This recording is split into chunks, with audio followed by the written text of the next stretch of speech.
Dahil ang pagpapala po ng Panginoon ay sa pamamagitan ng pakikinig ng kanyang salita.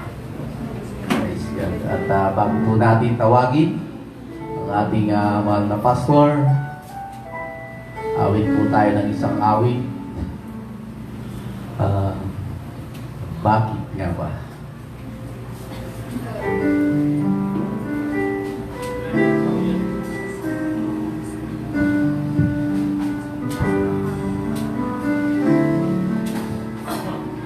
Bakit nga ba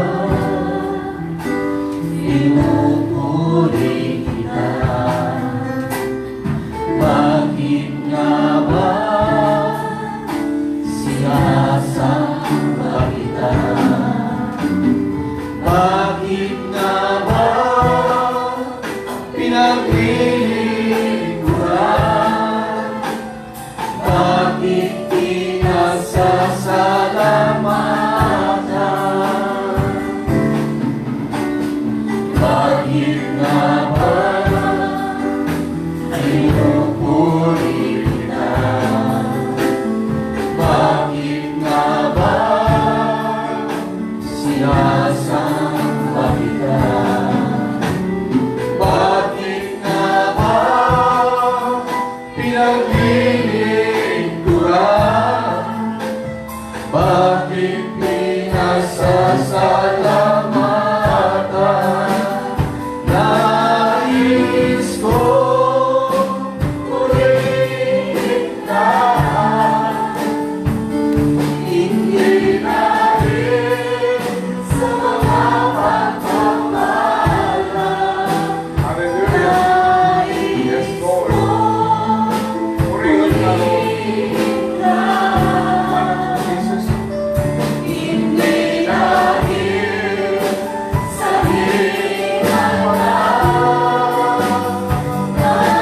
nais ko purihin ka,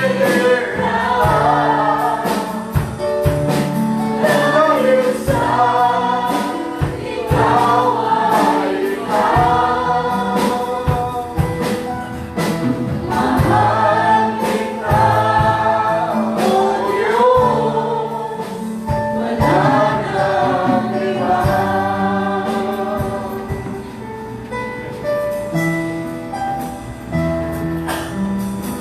Mahal kita, O Diyos, wala nang iba.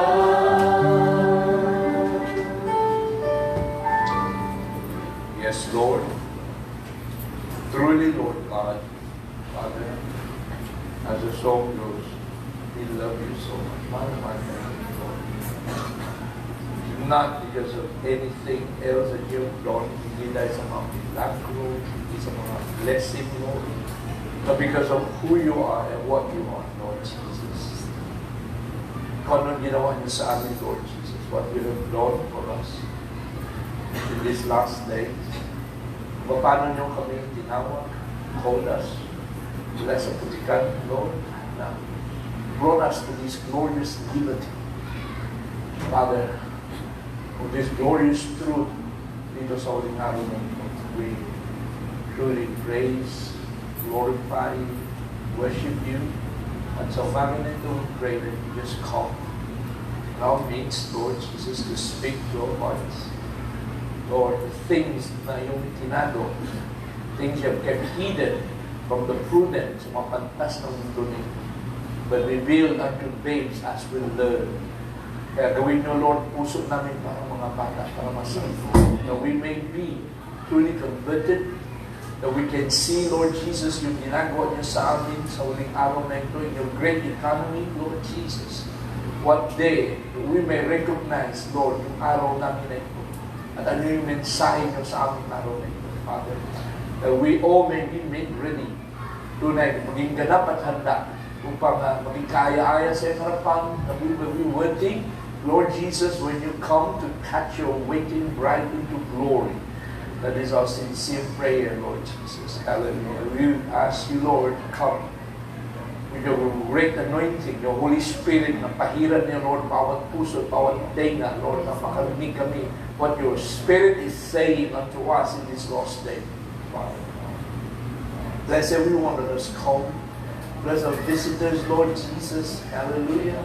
Father, we pray that you just lead and anoint your word as it goes forth, Lord Jesus, and the power of your resurrection at your lingkod, Lord God, I pray. We set coals of fire mula sa iyong dampana, Lord. Touch this mortal unclean lips na ito'y maging daluyan mo, Diyos. That you may speak a word, Lord Jesus, to vindicate, Lord, your truth sa huling araw na ito, Panginoon Diyos. Father, your servant, Lord, ay maasa lang, just depending upon you. Father, just lead him, Lord, and as your Holy Spirit would, and direct his heart, and these words, Lord, may go forth, Lord Jesus, in the boldness, in the power, Lord Jesus, that you would, Father, for us. Hallelujah. To bless us, Lord, to make us ready. Sa'yo namin pinagkatiwala ang lahat na ito at mauwi sa iyo. O Lord Jesus, ang lahat ng kapurihan, kalwalatian, karangalan, at pasalamat. This is our prayer in your mighty, precious, and glorious name, Jesus Christ, we pray. Lahat ng sabi ng amen? Amen. God bless you all. Let's start, and before we sit down, let us read our text sa umaga na ito. In Revelation chapter 1, I'm going to read verse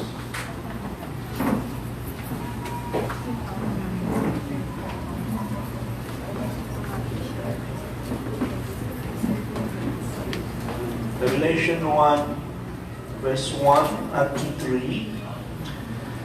The revelation of Jesus Christ, which God gave unto him to show unto his servants things which must shortly come to pass. And he signified it by his angel unto his servant John, who bare record of the word of God and of the testimony of Jesus Christ and of all things that he saw. Blessed is he that readeth, and they that hear the words of the prophecy, and keep those things which are written therein, for the time is at hand. Punta tayo sa Revelation 22, last chapter of the book of Revelation. Revelation 22, let me read verse 16. No. Yes? Sabi po dito? Let me read first verse 10. And he said unto me, seal not the sayings of the prophecy of this book, for the time is at hand. Verse 16, and I, Jesus, have sent mine angel to testify unto you these things in the churches. I am the root and the offspring of David, and the bride and morning star. And the Spirit and the bride say, come. Let him that heareth say, come.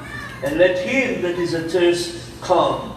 And to whosoever will, let him take the water of life freely. Pagpalay ng mga salita ng Diyos, you may all be seated. God bless you all. Praise God. Of course, ang magaling ito, we want to welcome bawat isa, lalo na ang ating mga bisita that are here, mga klase ni Sister Lucy. At the Lord bless all of you. Nandito lahat. Mga pangalan niyo, we welcome you. Hindi ko na ulit-ulitin lahat yan, but we just welcome you. Just feel welcome. We pray. Ang maramdaman niyo ay welcome ng mga kapatiran. So, umaga ito. And of course, we want to welcome Brother Boyet at ang kanya na anak na si Alona. Ayla. God bless you, Sister Ayla. Ilan taon na sa Ayla? Oh, God bless you. God. To welcome you. And I want to praise God. Alam mo, nakikita ko kasi Lucy, invite ng mga klase. mga classmates ko, dami ko mga beses na nag-aaral kami ng Bible study. The best ko, nag-invite, wala pang tumutuloy. Although marami nagsabi, oo lang, hindi ba nakarating? So, continue to pray. Bawat isa sa atin, kasi alam mo, habang hindi pa narinig yung huling predestinado ng anak ng Diyos, ay maghihintayan po tayo. Amen? Ano bang hinihintay natin? Meron tayong hinihintay na isang pangako ng Panginoon. Amen? There is a blessed promise of the Lord Jesus Christ na inilaan sa atin para sa araw natin na ito. Amen? Praise God. Kasi we live, tayo ay nabubuhay sa isang pinaka-maluwalhating panahon. Kumbaga sa English, the most glorious and grandest of all ages. Mga kapatid. Amen? Dahil ang mga pangako ng Diyos, amen, na pinasulat niya kay Apostoles Pablo, ay sa ating araw at panahon ito magaganap. Amen. Let me just take a prophecy of Paul in the book of Thessalonians. Unang of course, I want to appreciate po muna mga kapatiran natin na last Friday, I know, ano yun, sakripisyo niyo yun. Amen, I know, dahil sa inyong pag-ibig, amen, kay Brother Yap, at I pray hindi dahil sa aking pagkatao, kundi dahil sa Panginoon na nakikita niyo sa akin. Amen. Amen. And the Lord is so good. Alam ko na it's hard, lalo na kasi yung iba, ay gabi na, malalayo pag-uwian, nabotas, brethren, alam ko yun, nandiyan pa sa atin. Napakatiran natin, all the way from may kawayan pa, nabotas. And nobody appreciate that. Even though late na ako nakarating, should have been, I was expecting to be here mga 8, kasi flight ko ay dapat 6:30 lang pag. Pero lumapag mga mag-8 na. So I got here almost 9. I should have been. Say 2 hours, may get na-delay ang flight ko. Una na-delay ng isang oras from Auckland, New Zealand to Sydney. Isang oras delay. Tapos pag-alis ng Sydney, delay na naman. Akala ko dito lang nandito. Doon din pala nandito.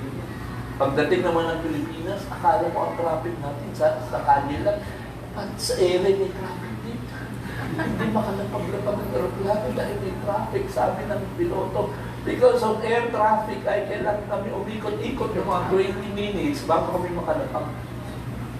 See? So, alam mo, all these things ay signs ng mga huling araw na ito. Amen? Because ang mundo natin na ito, this world is falling apart. Amen. Kasi anong sikap po natin. We had a very nice sharing with my 2 brothers. Nandun kami sa New Zealand. We were sitting down with Pastor Malcolm sa bahay niya. We were talking about maraming mabagay-bagay. And I was blessed din na mga kapatid ko. Dalawa si Danny, only Danny and Terry, yung punsong kapatid ko lalaki. And Danny, who lives in New Zealand. And nag-sharing kami. Marami silang mga knowledge din sa mga nangyayari sa ating panahon nito. About politics, about economics, about lahat, ecclesiastic, lahat. At yan ay, salamat ako sa Diyos na ipangamaling isang magandang backgrounder din para sa kapatid ko si Nani. And then, alam mo, yung pinaka-highlight ng aking pagpunta ng New Zealand, of course, the main reason ay dahil sinuha ng Panginoon yung mother ko, because of course the reason nakita ko kung gano'ng kalungkot mga kapatid ko, lalo na si Danny and si Lily, because they were very close with her, kasi doon sila nakatira. And then of course my elder sister si Feli, is also very close sa kanya. And ako, salamat ako sa Diyos na doon sa mahuling araw ng mga magulang ko, father and mother ay nandun sila sa New Zealand, they retired, and nagkaroon ng mas maraming time, yung dalawang kapatid ko, tayo sila actually, But Teddy, ay lumipat na siya sa Australia. They had more time to be with my mother kasi when we were younger, ako ang maraming time sa mother ko kasi we lived very close at the time na pupuntahan ko sila, even my children, most of them, like yung Paula, that they will please pray for Paula and Ian, we miss them. So maraming linggo na hindi natin sila nakikita, so do pray for them. Paula grew up with my mother, so very close sila. Do pray for them. But the highlight, as sabi ko, ang aking punta doon sa New Zealand was yung huling gabi. Nag-request ako, hindi na sila makatali. Sabi ko, huling araw na. Naka-birthday ko pa naman. Sabi ko, pagbigyan niyo. Nagkaroon kami ng aralan, we had a Bible study. Apat lang sila. Dalawang couple yung kapatid ko si Dani, asawa niya Nancy, and si Lily, and yung kanyang asawa niya si Ernie. We sat down, and by the grace of God, sabi ko, ang tagal ko na sineshare sa kanila, although siyempre wala kami masyadong time. 10 years ago, I think it was 10 years ago, kinuha ng Panginoon naman yung father ko, nagkaroon kami ng gabi-gabi. Gabi-gabi talaga. Lahat sila nandun. Everyone was there. Lahat mga kapatid ko. Every night. Hindi na ako nag-ipon sa mga churches. Gabi-gabi, nag-aralan kami. Akala ko may nakuha sila. Wala. Pero nung gabi na yan, ay parang may nakikit sa kanila. Kasi may mga tanong. At pati yung kapatid ko si Lily sabi, oo, yun ang gusto ko talaga, yung Book of Revelation. Because this Book of Revelation is one of the most neglected book sa mga pinanggalingan natin ng mga iba't ibang sect and denomination. Amen? Yes. I doubt kasi kung yung pinanggalingan natin ever ay meron talagang nag-concentrate para aralin itong aklat na ito. Pero ito yung pinaka-mainam na aklat sa lahat ng aklat. Because dito sa aklat na ito, ng Apokalipse, o sa English Revelation, ito ang susi ngayon na magbukas ng kapahayagan para sa buong Biblia. So can you imagine, mga kapatid, kung bakit yung ating text ngayong umaga, in the first chapter of Revelation, nag-umpisa agad na ito, I just want to point out a few important things. This book of Revelation started with an introduction na nagsabi na itong buong aklat na ito ay kapahayagan. It is a revelation of Jesus Christ. Ibig sabihin, pag when we talk about revelation, this comes from the Greek word apocalypse, which is sa ibang kataga, sa English, unveiling sa Tagalog, yung pagbubukas, paghahayag. Yung parang makilala natin ang Yesu Cristo. Let's go back to verse 1.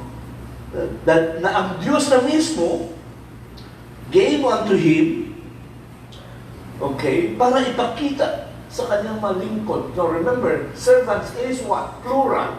Ano pinapakita? Ang mga bagay-bagay, things which must shortly come to pass, ibig sabihin future. This book was written 96 AD, habang si John ay nakakulong sa isla ng Patmos. Kaya siya nakakulong sa isla ng Patmos dahil sa kanyang paglilingkod at pagtetestimonyo kay Kristo Jesus. Sa kanyang ministeryo, kinulong siya kasi ayaw na ayaw yung mga Hudyo sa time na yan, pati mga Romano sa time na yan, ayaw nila. Sa itong pinapahayag at pinapangaral ni John. Kaya if we jump down to verse 9, tingnan natin na sabi dito, John ay ang iyong kapatid and companion in tribulation and in the kingdom and patience of Jesus Christ. Nasaan siya? Nasa isla siya ng Patmos for the word of God and for the testimony of Jesus Christ. Alam mo, itong isla ng Patmos ay isang isla kung saan tinatapon nila yung pinakapasasamang kriminal. Kung baga sa States, kabisado nyo ba yung isang isla rin? They call it Alcatraz. Alcatraz somewhere in San Francisco area. Kinukulong nila kasi hindi ka makatakas dyan. Kasi pag isla yan, pag subukan kang tumakas, andyan naman ng tubig, nandyan, mapating ko ano na, hindi ka talaga makatakas. So John ay nakulong dito dahil sa kanyang sabi rito, because of the Word of God and the testimony of Jesus Christ. So itong buong aklat na ito ay galing sa ating Panginoon, no? Na ang Diyos, verse 1, God gave unto Him para ipakita sa kanyang lingkod. Kasali ba tayo dyan? Servants? Amen. Plural? Amen? Amen. Servants tayo, lahat naglilingkod. Amen. Kasali tayo dyan. Meron na ipakita sa atin, ano, yung mga bagay-bagay which was shortly come to our future. So from 96 AD, future onwards hanggang sa time natin ngayon, mga kapatid, kaya makita natin itong buong aklat, started with John, amen, and then pinakita sa kanyang history ng nakaraan at pinakita sa mga bagay-bagay na darating. Hanggang sa time natin ngayon ay hindi pa nagaganap. Mga kapatid, see, which was shortly come to pass, at ito yung mahalaga, He sent and signified it by His angel. May ginamit na anghel kay John. Now, dito sa Biblia, dalawang klaseng anghel ayon sa Biblia. The angels ay meron dyan, alam natin, everyone is familiar with anghel na tinatawag natin mga supernatural angel. Tama? Amen. Sa Biblia, ang mga, alam mo sa Bible, sa dami-dami ng mga anghel, sobrang dami, alam mo, gano'ng kadami ang anghel? Bilangin natin. Okay. Hebrews chapter 12. Oh. Oh, let's first start. Okay, Hebrews 12.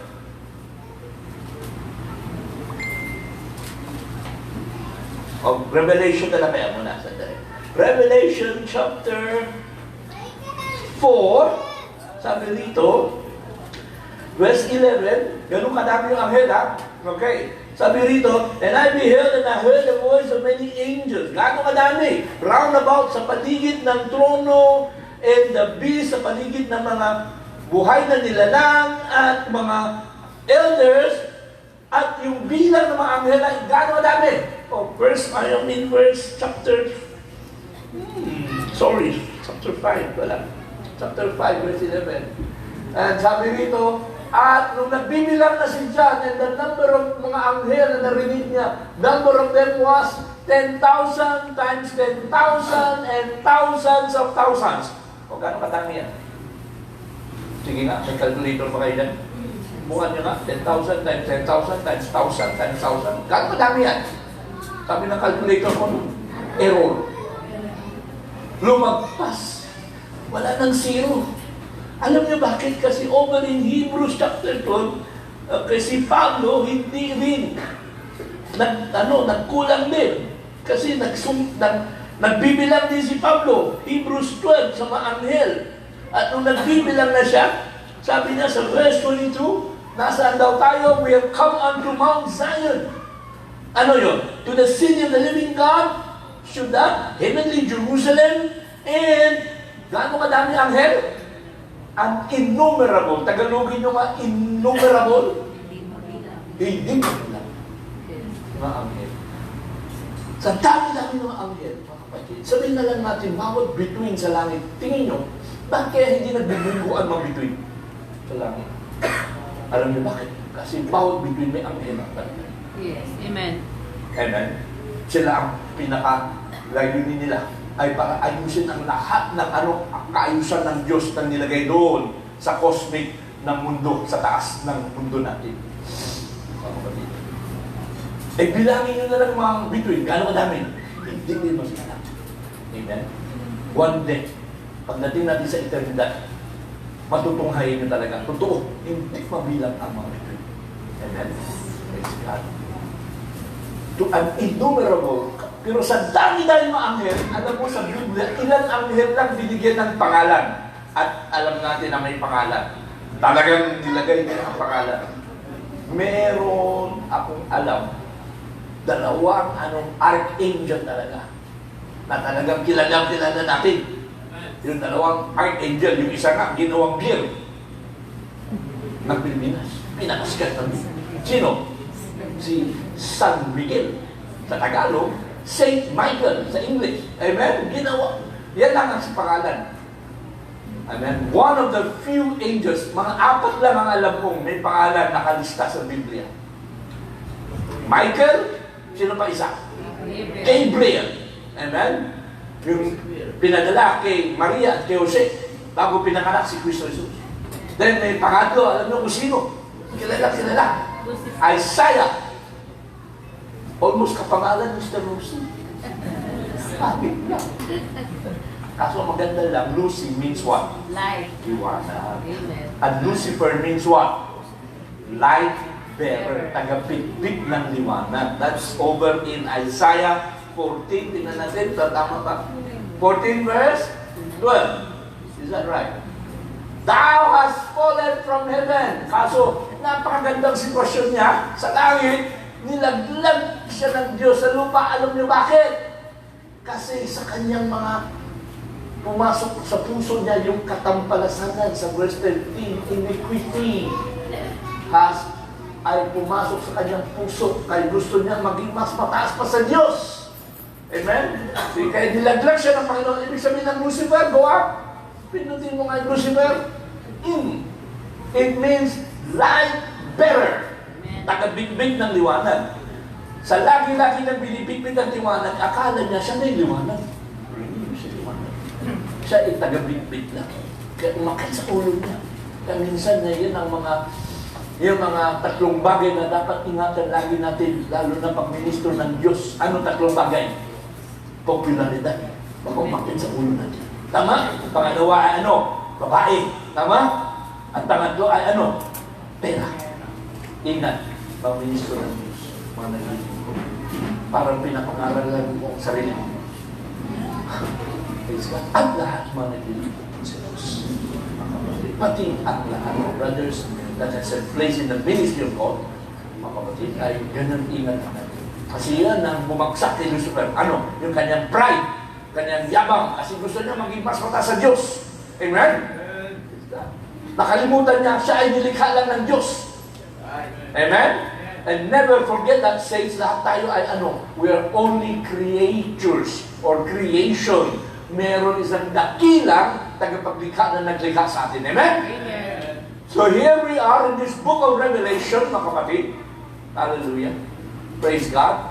Na may pinadalang anghel. At anghel dito, okay, 3 angels na may pangalan, Michael, Gabriel, Lucifer, and there's also 1 angel na nilagay. Wormwood. That's over in Revelation din. Type mo lang. Napin mo lang wormwood. Wormwood. Yan. Book of Revelation. Sige, go. Sige, punta ka sa Revelation. Revelation. Yan. The name of the star ay ano? Wormwood. Ito ay isang angel. And the third part ay anghel ng tubig to. At ito yung ginawa na yung tubig na naging mapait. Amen? Kaya every time na nasiraan ka ng tiyan, amen, mga bacteria, mga virus, sisihin mo yan. Kasi yan, si wormwood. Yan ang trabaho niya. Nakasira ng tiyan. Amen? Pero meron tayong mas dakilang Diyos na kaya kontrahin ng lahat ng sira ng tiyan. Amen? Kagabi, nasira ang tiyan mo. Amen? Di ako makatulong. Patay gising na gising. Then I remember, that's a work of wormwood. Then I remember Jesus Christ. Siya mas dakilang magagamit kaysa sa lahat. Amen? Amen. Praise God. Hallelujah. So sa Biblia, 4 lang talaga. Sa dami-dami, hindi mabilang anghel. Supernatural angels. Pero sa Biblia, ay meron pa isang klase ng anghel. Hindi yung supernatural na heavenly angel, sabi ng Biblia, sa Galatians 4 verse 14, ay ano rin, heavenly angels at meron pa isang klase ng anghel. Ano? Earthly angel. And sabi ni Pablo, this my temptation which was in my flesh. Hindi nyo tinanggihan, you despise not, hindi nyo ni-reject, but tinanggap nyo ko. But receive me what? As an angel of God, even as Christ Jesus. So an angel is what? A messenger. Yun ang ibig sabihin ng angel. Messenger. Mensahero. So may heavenly angels. Pag ang Diyos may mensahe, tulad may mensahe siya dati kay Daniel, ginamit niya si Gabriel. May mensahe siya kay Joseph at kay Maria, ginamit niya si Gabriel. Amen. So angels are messengers. Pero meron din earthly na mensahero. So let us trace itong Revelation 1:1 na ating text ngayong umaga, kung anong klaseng anghel na sinugo dito kay John para ipakita sa mga lingkod, tayo lahat, mga bagay-bagay na kailangan dumating. Chapter 1, verse 1. At pinadala niya, sent and signified it by his angel under servant John. Anong klaseng anghel to na pinadala? Heavenly or earthly? Tingnan natin. Itong anghel na ito, na ginamit at sinugok ng Diyos, na yung ating isang text kanina over in Revelation 22, na verse 16, na sabi ng ating Panginoon, Jesus have sent mine angel. Anong klase? Ito yung angel na sa Revelation 1:1 hanggang Revelation 22, sa dulo ng Revelation, itong anghel na ito, anong klaseng anghel to? Makikita natin o hindi? Tingnan natin, atrasan natin. Itong anghel na ito, habang kinakausap ni John in verse 8, of Revelation 22, and I, John, nakita ko itong mga bagay and heard them. So si John ay parang ano lang. Si John ay parang sekretary lang. Nagasulat na ang kanyang narinig at mga nakita. Nakita niya lahat, sinulat niya. Alam mo, sekretary, pag ikaw ay sekretary, like before, I had marami akong makasama rito sa taga-opisina. Pre-system. Bukas nga, may reunion nga. And naalala ko dati, meron akong isang sekretary na mahusay. Kung na maalala pangalan. So pag ako nagsasalita, may shorthand. Alam mo yung shorthand? Yung sulat na ibang klase. Sila lang makakaintindihan. Pag binasa pa, hindi maintindihan. Meron din mga sekretary na napakagaling sa pagtatype. Yung pagsalita. Pag ako magtapos, tapos na rin siya. Pagbilis. Ako magaling din ako mag-type, pero meron talaga mas magaling sa akin. Yung tinatawag nila touch typing, yung walang tingin-tingin. Kaya habang nagsasalita ako, nagdidikta ako ng sulat, pagkatapos ako magsalita, tapos na rin siya. Wow, galing ha. Nakaroon talaga. Eh si John ay ganun, steno. Si John ay magaling magsulat. Ang problema, pag sekretary ka lang, minsan may mga dinidikta yung bus, hindi mo naintindihan, lalo na kung technical, di ba? No? Kasi engineer ako. Kaya pag may mga technical, hindi maintindihan. Pero sulat lang siya ng sulat. Si John parang ganyan. Hindi niya naintindihan. Kasi kung ano nakita niya, narinig niya, sulat lang siya ng sulat. Hindi niya naintindihan ang sinasabi sa kanya ng anghel na ito. Now, let us trace. Nung pinakita at narinig niya lahat ng bagay na pinakita sa kanya ng Diyos sa pamagitan ng anghel na ito, ano nangyari kay John sa Revelation chapter 22 verse 8? Nung narinig niya, nakita niya, anong ginawa niya? Siya I fell down to worship. Sa Tagalog ay, ano tawag na? Nagmatirapan. Lumuhod. Tirapak. Tama ba yung Tagalog? Sinamba niya itong anghel na ito na nagpakita sa kanyang mga bagay na ito. Anong klaseng anghel? So, ngayon, kung si Lucifer yan, tuwa yun. Di ba? Kung tingnan natin, anong sagot ng anghel na ito? Sabi rito ng anghel, verse 9. Sabi niya, He said unto me, see thou do it not. Huwag mong gawin yan dyan. Bakit? For I am thy fellow servant. Parehas ang tayo naglilingkod. Amen. At ano pa?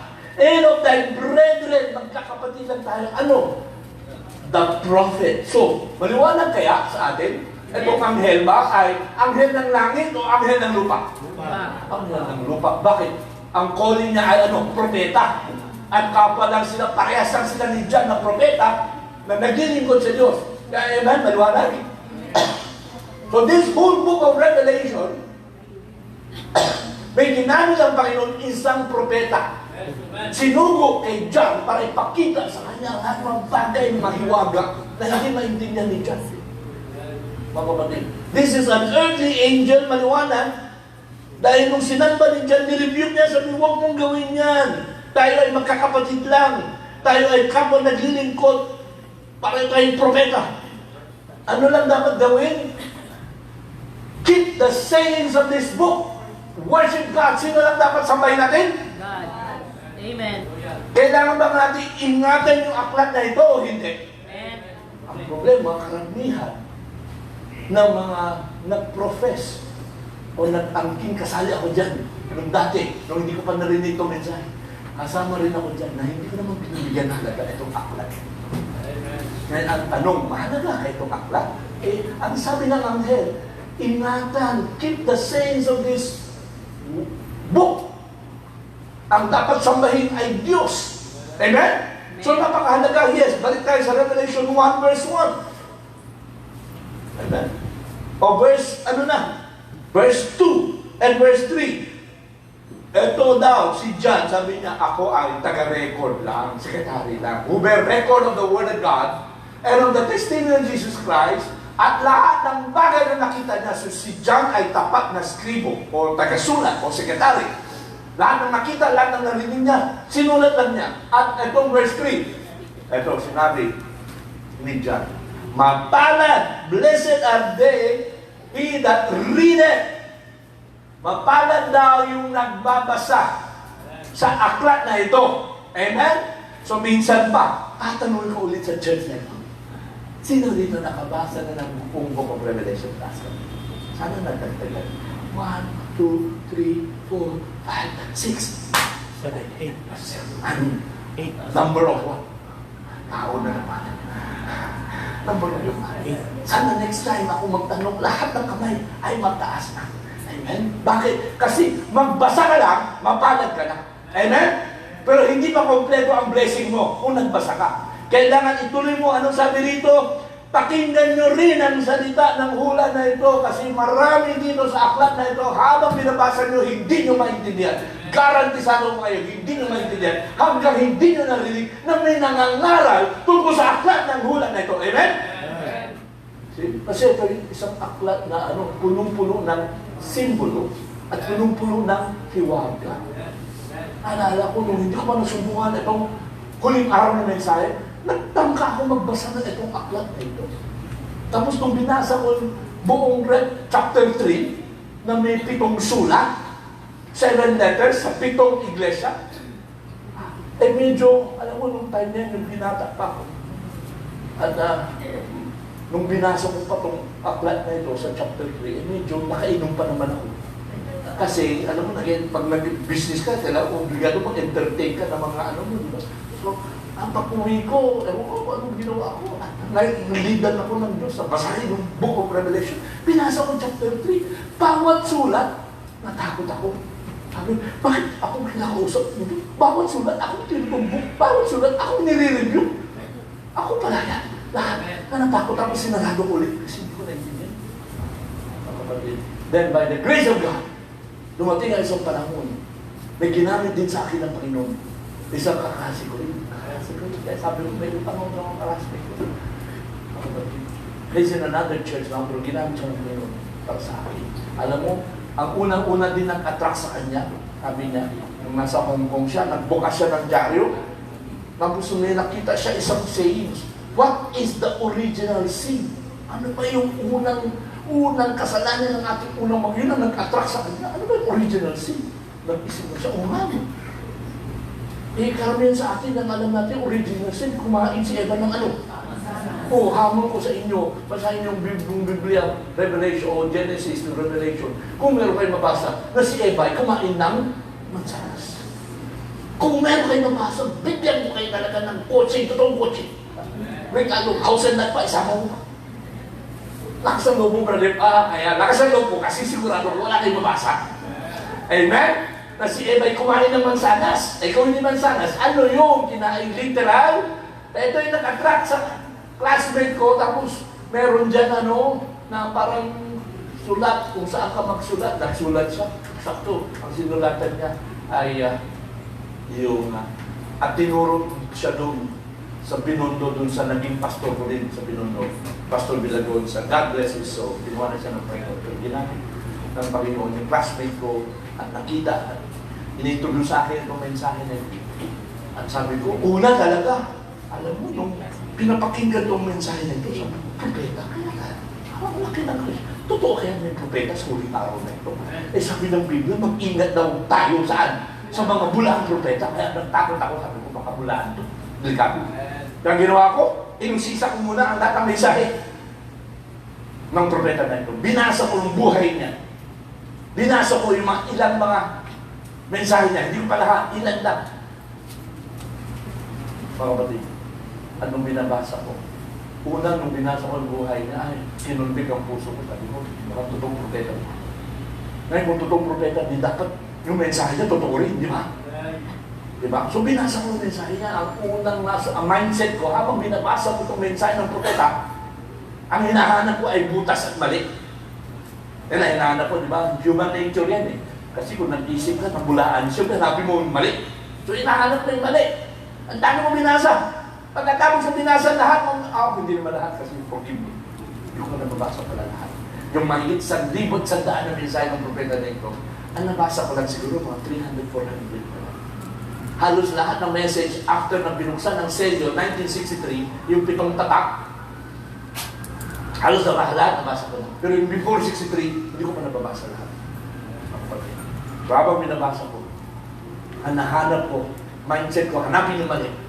Pagkatapos ng mga binasa ko mga mensahe, may natukas na ako. Mga mali. So alam ko kung ano mali?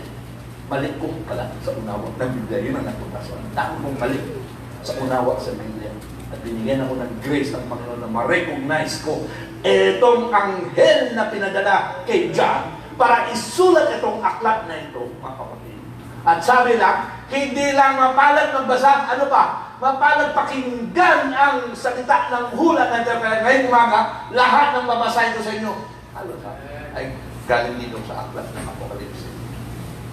Because mapalad daw pakinggan ang salita ng hula na ito. At kung napakinggan natin at naintindihan natin, ang pangatlo ay ano? Ingatan. Ibig sabihin ito pa rin, ingatan ang aklat na ito at lahat ng sinasabi ng aklat na ito. Amen? Hindi ako nagsabi na, binabasa ko lang kayo ng Biblia. 3 bagay. Kung nagbasa, 1/3 lang blessing nyo. Satisfied na ba kayo sa 1/3 na blessing? Woo! E paano? 6 lang nagbasa. Ngayong umaga, sila lang ang may 1/3 na blessing. Amen? Next time nagtanong ako, sana lahat ng kamay tumas na. Para meron kayo lahat 1/3 na blessing. Ang sunod ay ano? Pakinggan nyo. Dahil alam ko, bilang inyong pastoral, lagi ko pinapangaral sa inyo itong aklat ako. Amen? Because ito yung pinakamataas na klaseng hula, the highest form of prophetic utterance para sa kanyang nobya. Sino ba yung nobya ni Kristo? Yung ipakakasal niya. Amen? At ang kasalan ay naganap lang sa araw natin na ito, mga kapatid. Walang ibang araw nagkaroon ng kasalan liban sa araw natin. Amen? Praise God. Kaya nga ang iglesia, sa time ng unang mga panahon, sa time ng nila Paul, makita natin si Paul pag nagsusulat ng epistle niya, panay church. Di ba? Lagi church. Pagdating sa huling araw, hindi na church ang ginagamit natin termino. Ano na? Nobya. Nobya ni Kristo. Alam mo, sa buong New Testament, mababasa mo lang ang bride sa New Testament sa 2 aklat lang. Type mo nga yung bride at hanapin mo sa New Testament. Sige. Revelation, sa mag-control yan. Bride lang. Tingnan mo, sa buong Bible, 20 times lang. Sa New Testament, sige nga, mag-okay ka lang. Sige, Old Testament to. Sige, punta ka sa New Testament. Forward ka lang ng forward. Sige. New Testament tayo, ha? John. Balik atras. John chapter 3 verse 29. He that has the bride, sino yung may nobya? Ay, yung nobyo, siyempre. Yung bride tsaka bridegroom. Amen?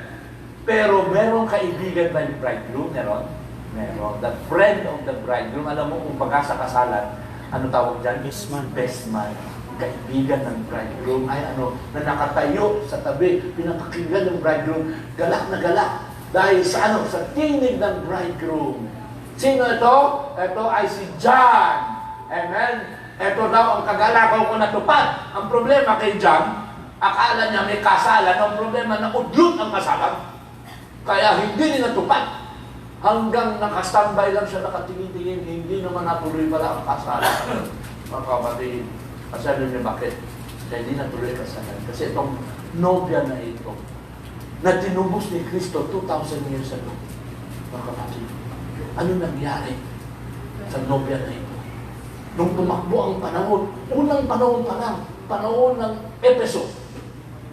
Ephesians chapter Revelation chapter 3. Ito yung sulat dun sa Efeso. Verse 1. Chapter 2 rather, verse 1. Unto the angel of the church of Ephesus, isulat mo to. This thing saith he that hold the 7 stars in his right hand, who walk in the midst of the 7 candlesticks. Mga kapatid, talong tayo sa verse 4. Etong nobya na ito, na kanyang nililigawan si Kristo Jesus. Verse 4, talon tayo. Verse 4. Ito, ang laban ko sa iyo. I have someone against you. Ano? Iniwanan nyo yung verse. Kung baka verse lang, iniwan, tinak sila, naghanap ng iba. Mga kapatid. Kaya, dahilan, hindi natuloy ang kasalan. Feeling mo, amen? Iniwan yung kanyang verse lang. Mga kapatid. Unang panahon pa lang. Mga kapatid, iniwan na ang kanyang verse lang, kaya hindi natuloy kasalan. Kaya dito lang sa huling araw, nagkaroon ng katuparan ng kasalan.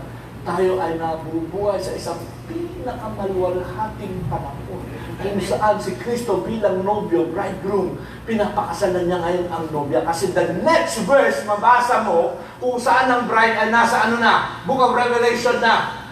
Balik ka. Bride.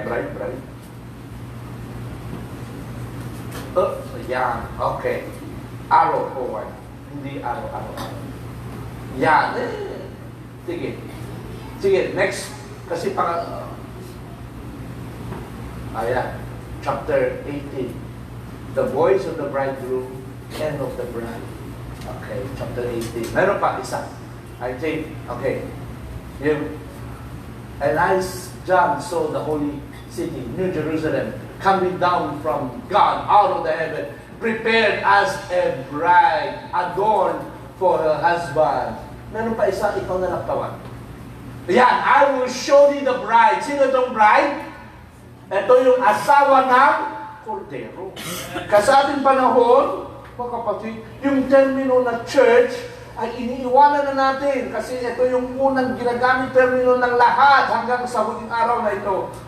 Pero pagdating sa kasalan, hindi na tayo ang church. Tayo ay ano na, kinikilala bilang nobya. Amen? Sa karamihan ng mga Christian believer, nabanggit kanina sa Sunday School, pag binanggit mo ang nobya, nagtataka sila. Ito, totoo to. Patotoo ko. Nung minsan, nakashare ko isang classmate ko, at nakalimutan ko, ang kinakashare ko ay wala pa talaga na nakarinig ng huling araw na katotohanan na mensahe. Paano yung bride? Ang dami ko ng beses binanggit bride. Pagdating sa dulo, sabi niya, ano na yung bride? Ang dami ko na ano yung bride? Saka ko binuksan. Ang bride ay ano? Yung asawa ng kordero. Amen?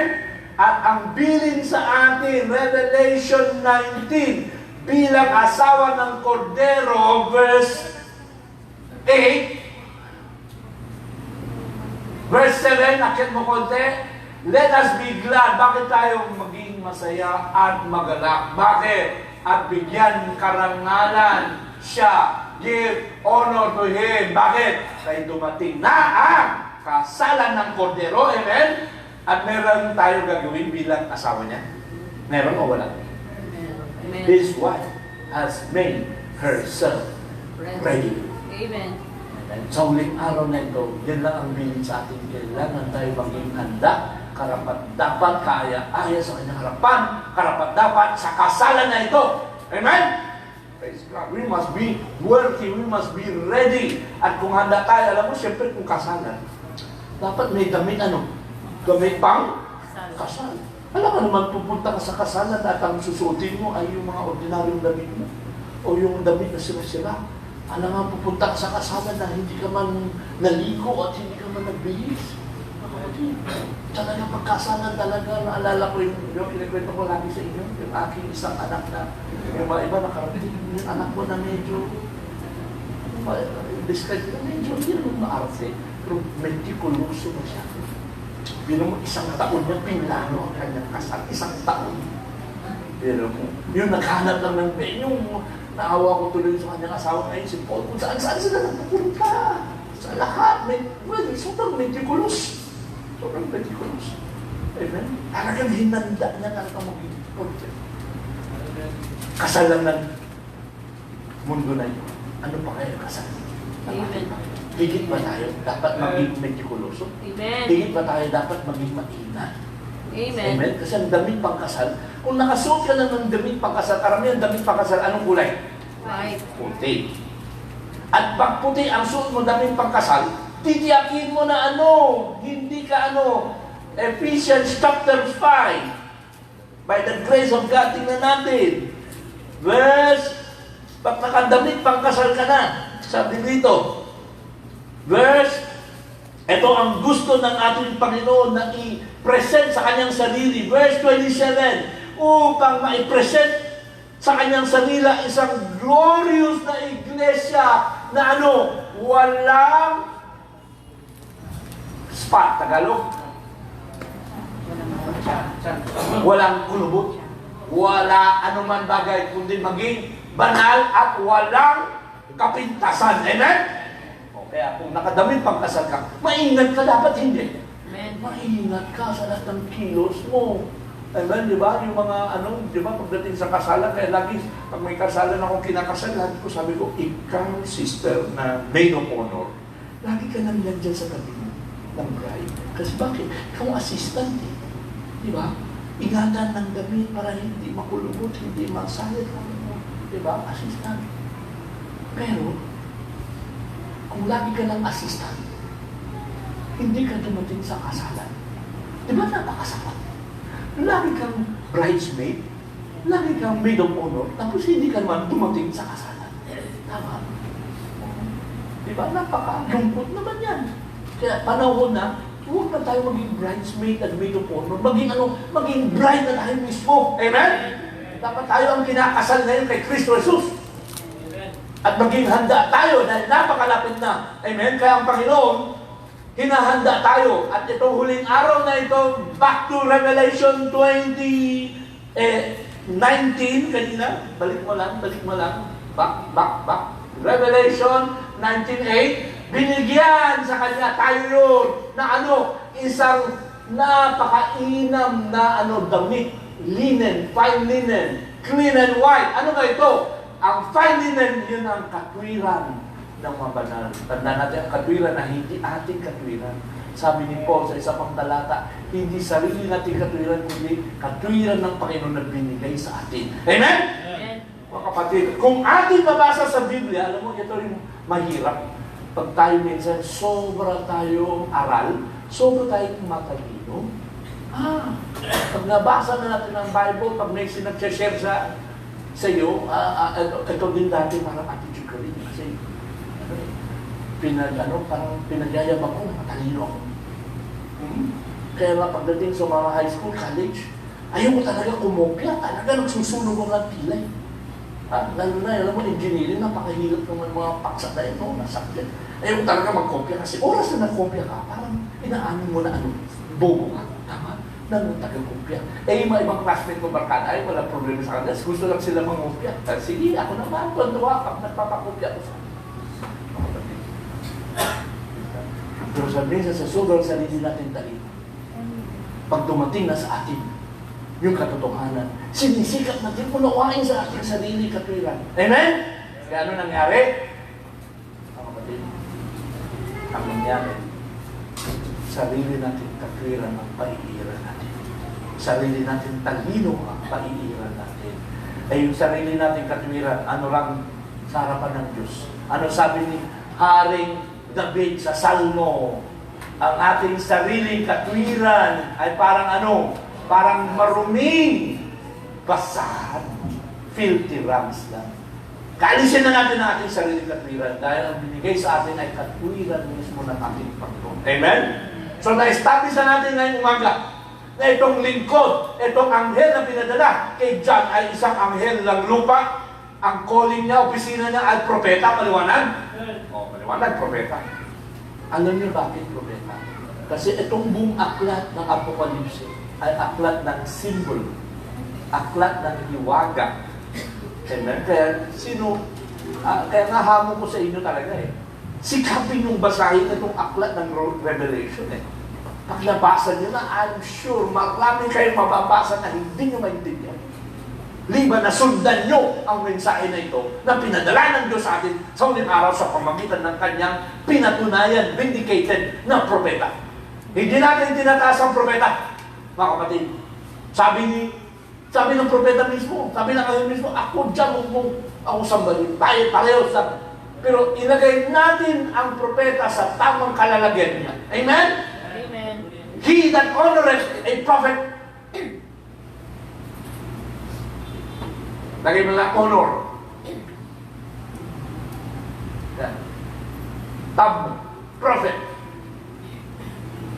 Ano pa? Ano tatlo? Reward. Wala. Alisin mo yung honor.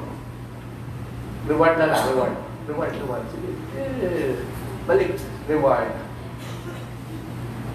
Prophet.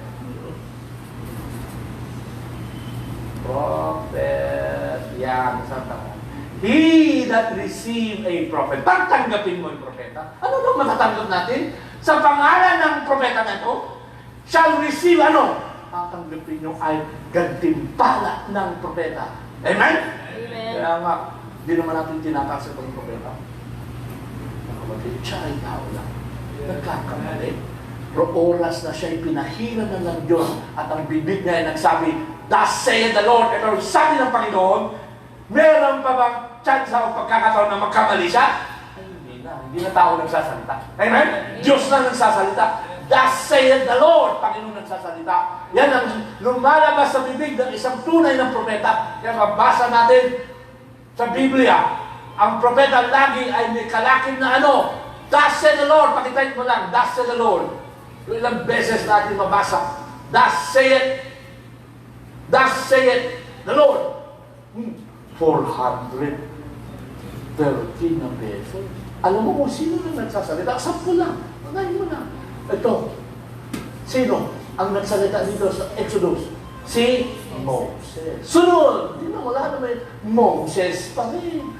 Lahat, hamon mo sa inyo, lahat ng mga dasal na Lord, lahat yan, propeta, wala tayong panahon kasi pag inisa-isa natin, 413, hindi tayo matapos hanggang mamayang hapon, mamayang gabi.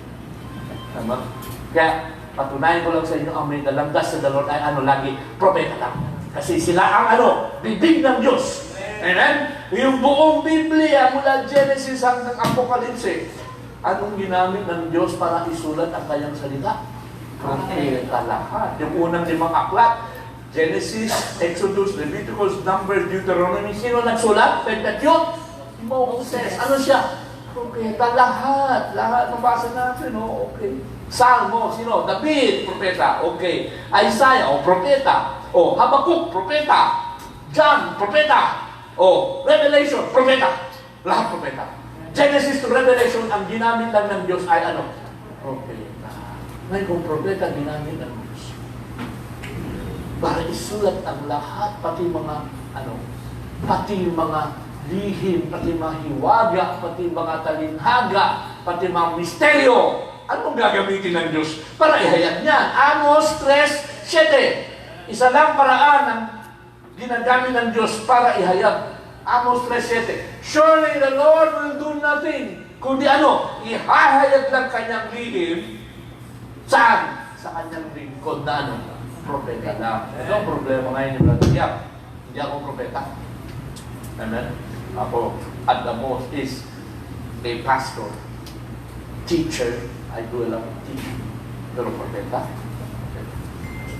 Pero salamat ako sa Diyos. Dahil nakilala ko ang mensahe na ito sa pamagitan ng kanyang lingkod na propeta. Amen. Ako hindi naman ako nag-aral. Alam niyo lahat yan. Yung nag-aral ng Bible School. Ibang inaral ko nung nasa college ako. Inaral ko ay engineering. Amen? Kaya minsan pag sobra kang aral, minsan tinutuya ka rin. Naalala ko may isang ministro, ayan si Brother Yap kasi lasal yan, kaya ayan. Yung English na, kaya pinagyayabang niya, ay pinagyayabang yung English ko. Kasalanan ko ba? Magaling ako mag-English. Hindi ko kasalanan yan. Tinuruan na ako magaling mag-English. Amen? Kaya mas saan ako magpunta sa Amerika kung saan kaya ko silang mensaya ng English. Pero kung nandito, pag naka-live cast tayo, minsan mag-i-English ako. Mga kapatid, kasi meron tayo ibang kapatid na nakikinig.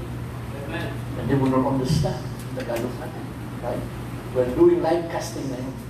Mga kapatid. And I pray, sabi ko sa mga kapatid ko, try to tune in sa live cast natin.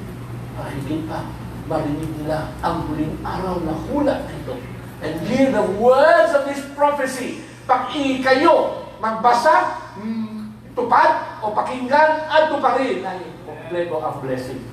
Naumpisa na natin, mga kapatid. Amen. Sa huling araw na ito, ang Diyos hindi tayo pinapabayaan. Maraming lihim dyan. O basahin natin isang lihim na hindi pinaliwanag ni Pablo. Although si Pablo ay isang propeta, pero hindi pinaliwanag sa kanya.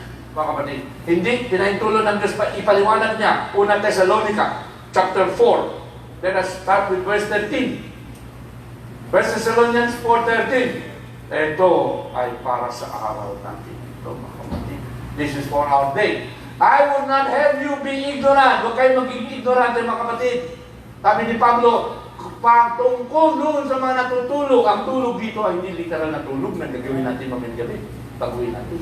Ang tulog dito sa Biblia, ang tulog ay nagsisimbolo din ng tulog ng kamatayan. Huwag tayo malungkot sa mga natutulog. Gaya ng iba na walang pag-asa. Ay talaga, pag natulog ka, o namatay ka na walang Kristo, ay walang pag-asa yan. Pero kung namatay ka na may Kristo, huwag daw tayo malungkot. Amen? For if we believe na si Jesus ay namatay at nanatiling namatay, hindi. Nabuhay siya ulit. Alam mo, ito lang ang pananampalataya na may namatay at nabuhay. And then, meron 500 BC, 500 years before Christ, meron dumating isang dakilang philosopher. Nangangalan, siya isang Indian, ang pangalan niya ay Gautama Buddha. Si Gautama Buddha, 500 years before Christ. Nangaral, wala siyang pinangaral, yung meron mga teachings ni Buddha. Pag binasa niyo, wala siya ni minsan tinuro na may Diyos na mas dakila na naglikha sa atin. Nagturo lang siya ng lahat ng mga mabubuting dapat gawin, gampanin at kumpulin. Kaya nga, way of life ang kanyang pinapangaral. Philosophy of the way of life. Buddha. Pero nung namatay si Buddha, nabuhay ba ulit? No. 500 years after Christ, meron naman dumating isang nag-angking propeta ng kanyang madisiplo. Nangangalan ano? Muhammad. Tayo, nag-start, no offense, kung may Islamic believer dito, ngayon mga. Pero ito si Muhammad, pinagmalaki niya. Pag ako'y namatay, mabubuhay ako ulit, at magsasakay ako ng puting kabayo pakyat ng langit. Kaya lagi may puting kabayo doon sa kanyang libingan.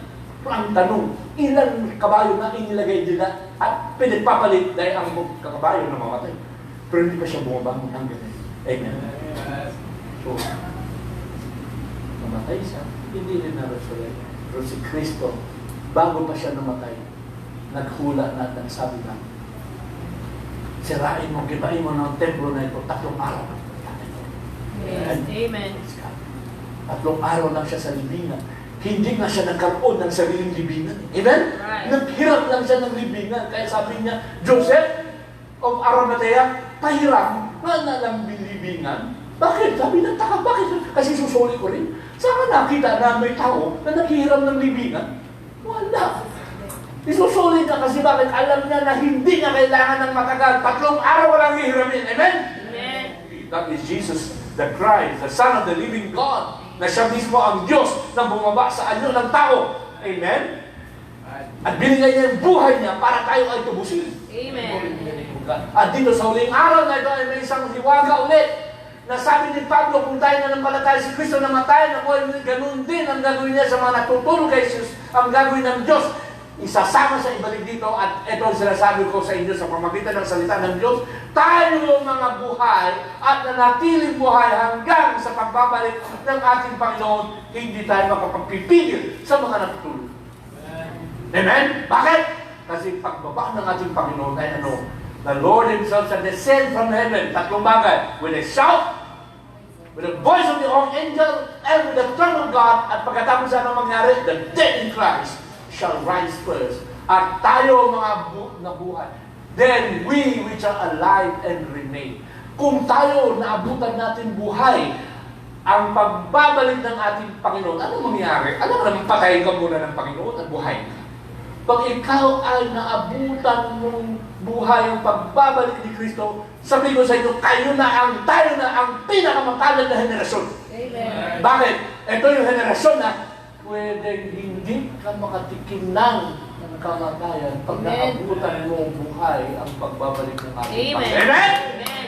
Palad ba tayo? Amen. At para sabihin sa inyo, kaya tayo mapalad kasi tayo yung henerasyon na tinutumbok at tinutukoy ni Pablo dito. Tayo mga buhay at manatiling buhay ay anong gagawin? Aagawin. Kasama yung mga nabuhay na muli. Saan aagawin? Saan? Sa alapaap upang salubungin ang Panginoon sa alapaap, sa hangin. At ganoon tayo, so shall we ever be.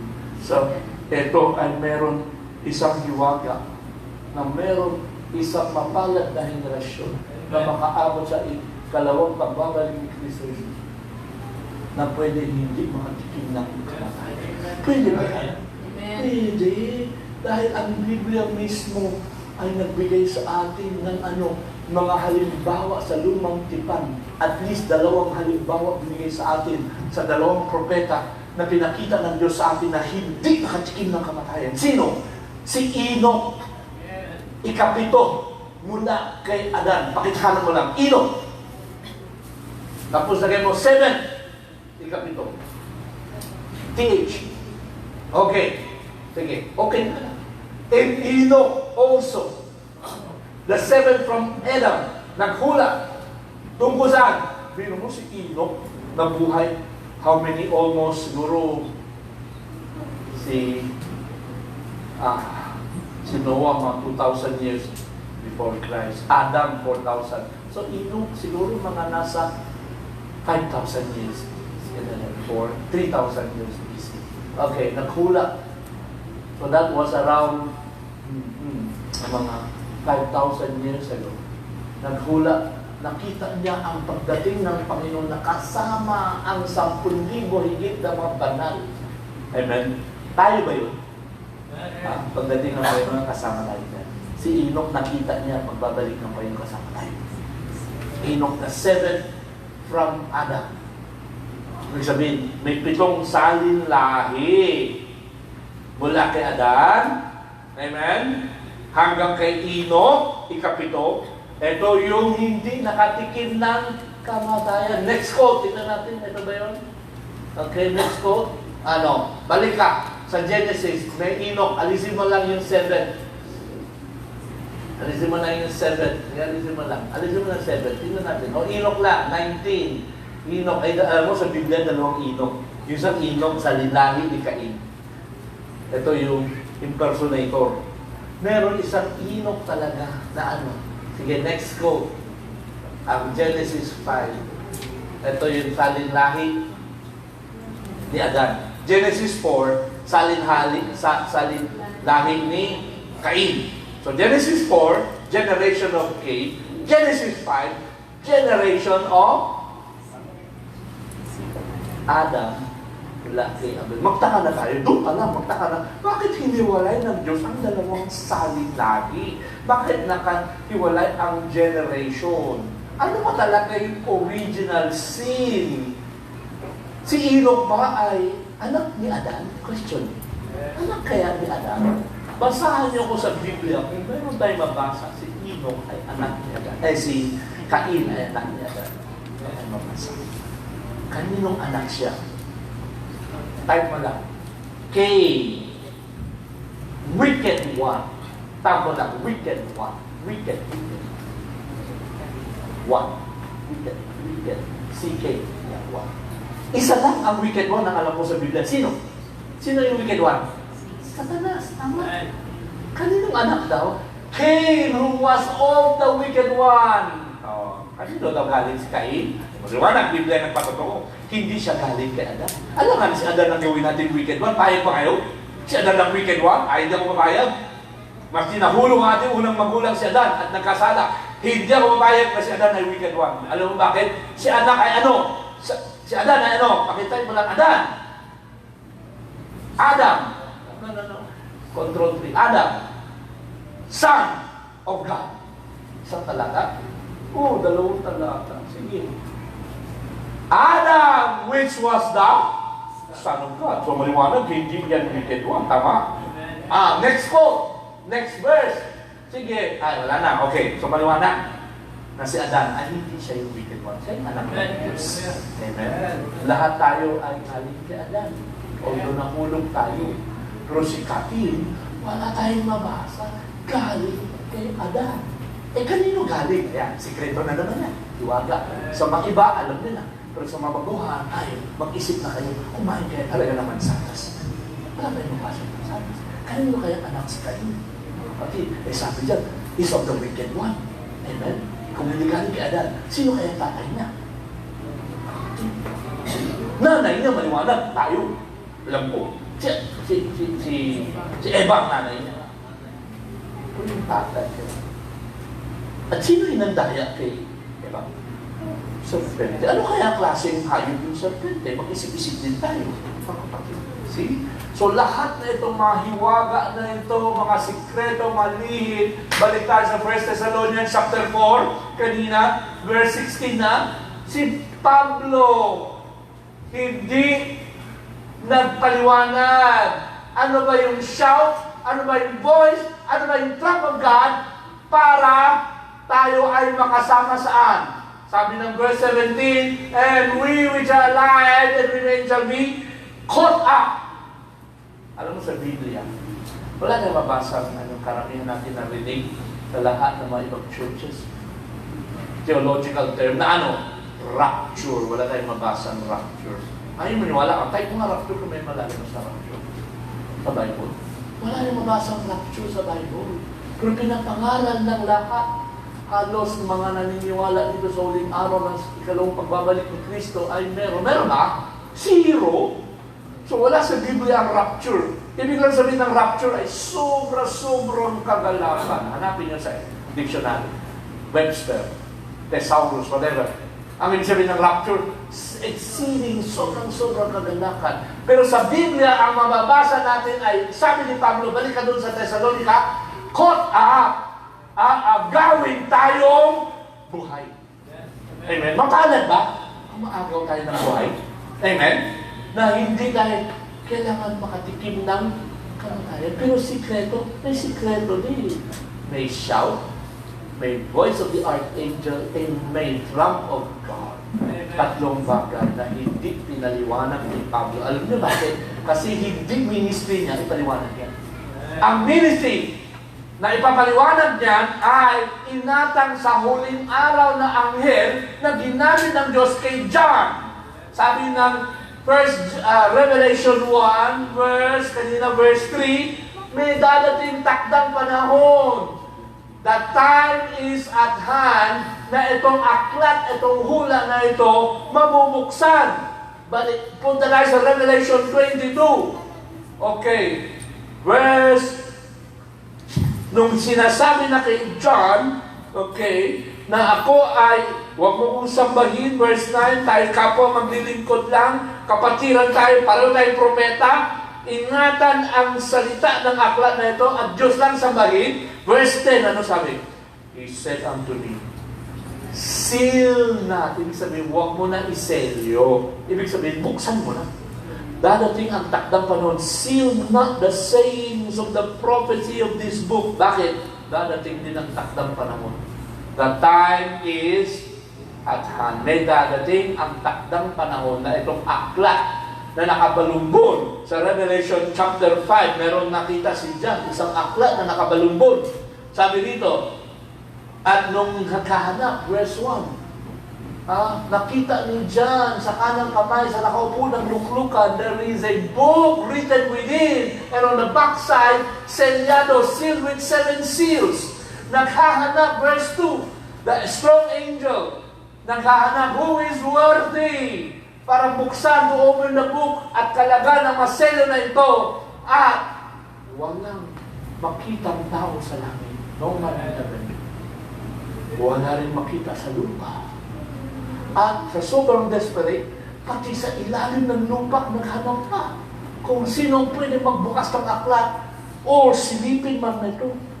At nung walang makita, si John umiyak, nanangis, sobra-sobra, kumbaga sa Tagalog, parang naglupasay si John. Dahil ang tanong, napakahalaga itong aklat o hindi? Pero ang tanong, minsan ba tinatalakay sa ating mga pinanggalingan dati na magawain? Hindi, bakit? Kasi takot ako. Yung pinanggalingan ko, takot eh. Magbukas ng aklat kasi naiintindihan. Tapos lalo na, pag nagkabasa ka na ng Revelation 13, bakit mga Revelation 13?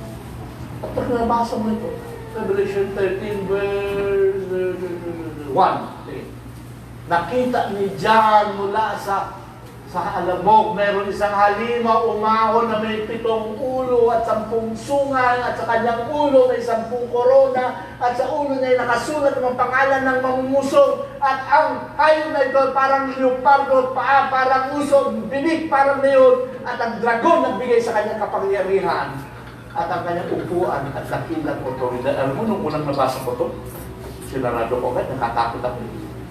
Di ba? Makakatakot yung itsura niya, di ba? Parang ka na naginip, parang nabagumul ka. Pag nakakita ka ng ganyan. Sabi ko, siguro si John nabagumul. Pero hindi, ito ay pakitain, pinakita kay John. Pag hindi natin maintindihan ang lahat mga nasulat na ito, nakakatakot. Pero kung maintindihan natin ito, kasi magiging pagpapala sa atin. Dahil, alam mo, ang pinakasikreto para makatagumpay tayo sa kaaway. Alam mo parang si Manny Pacquiao, nakita niyo bang huling laban niya?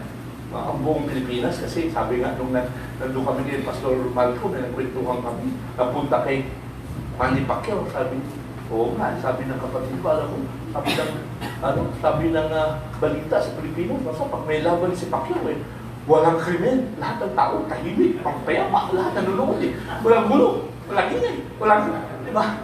Ganun kasikat. Sa Amerika, sikat na sikat din. Alam niyo bakit? Kasi ito si Pacquiao, maski may edad na, biro mo ang kanyang kalaban ay 10 taon mas bata sa kanya, di ba?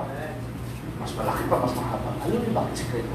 Ang sikreto, pinag-aaralan niya ang kanyang kaway. Di ba? Pag may contest, pinag-aaralan, ini-scout niya muna.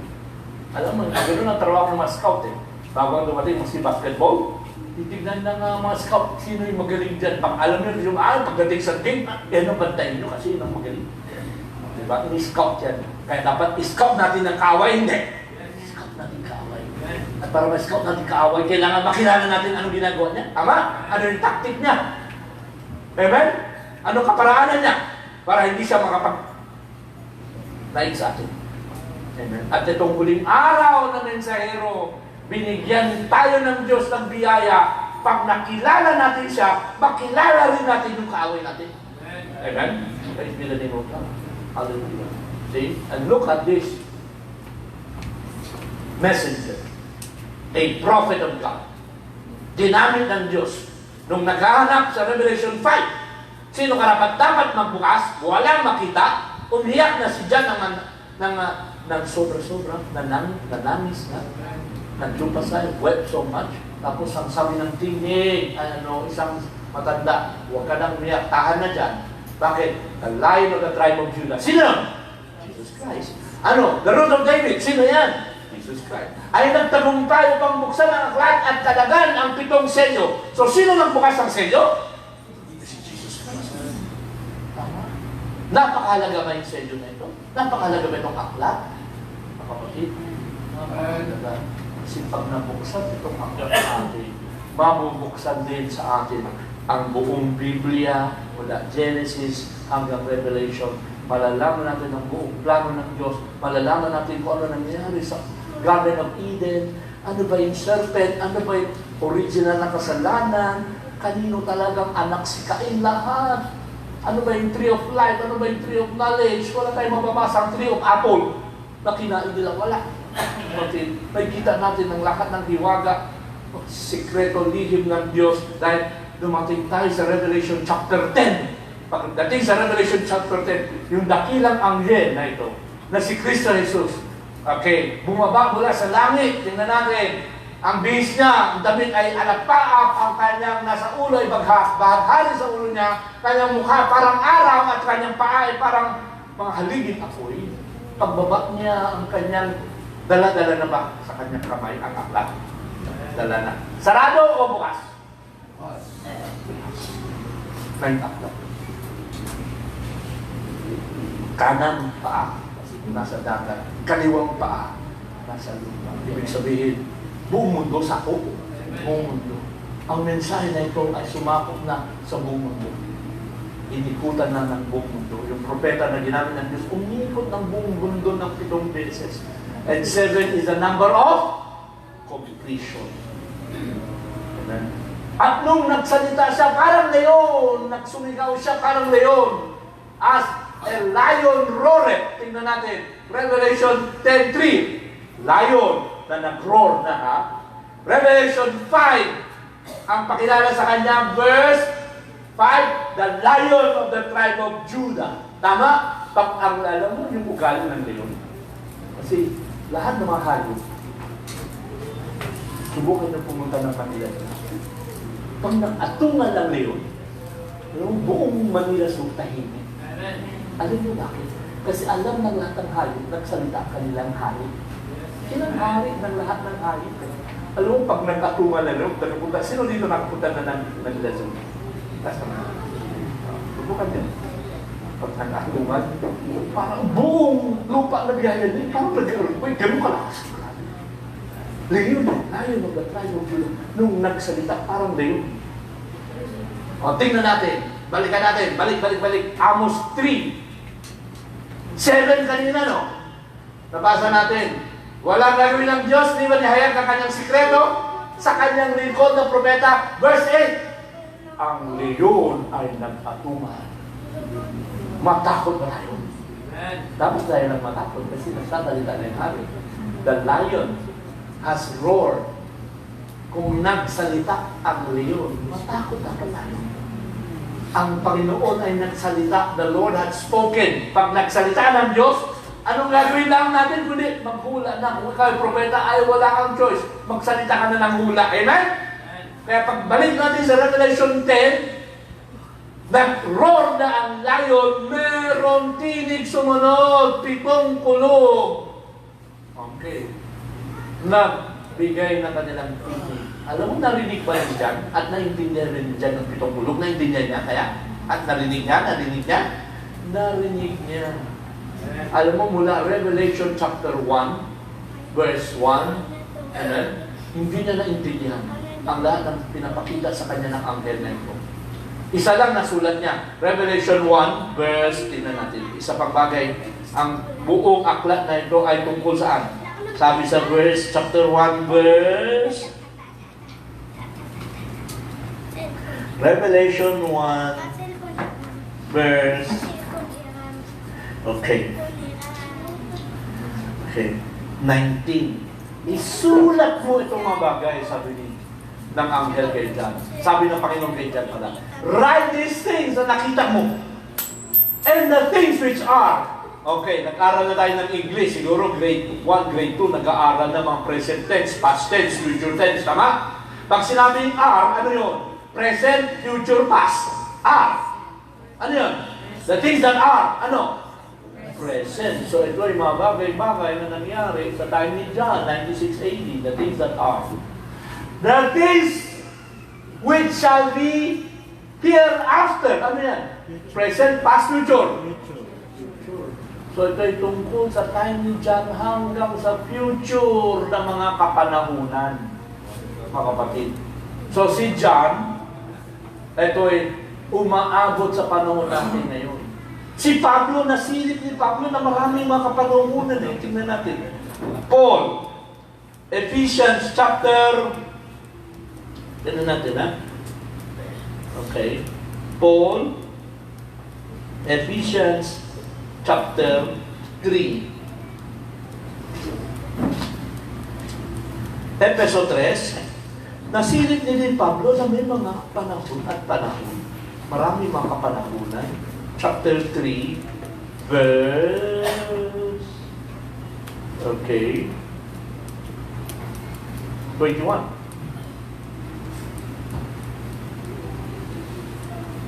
Unto Him be glory in the church by Christ Jesus throughout all ages. Lahat ng mga kapanuhan.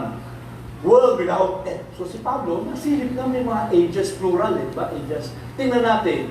Verse 5, akit ka, which in other ages, sa mga nakalipas na mga panahon, was not made known unto sons of men. Pag sinabi sons of men, prophet yan.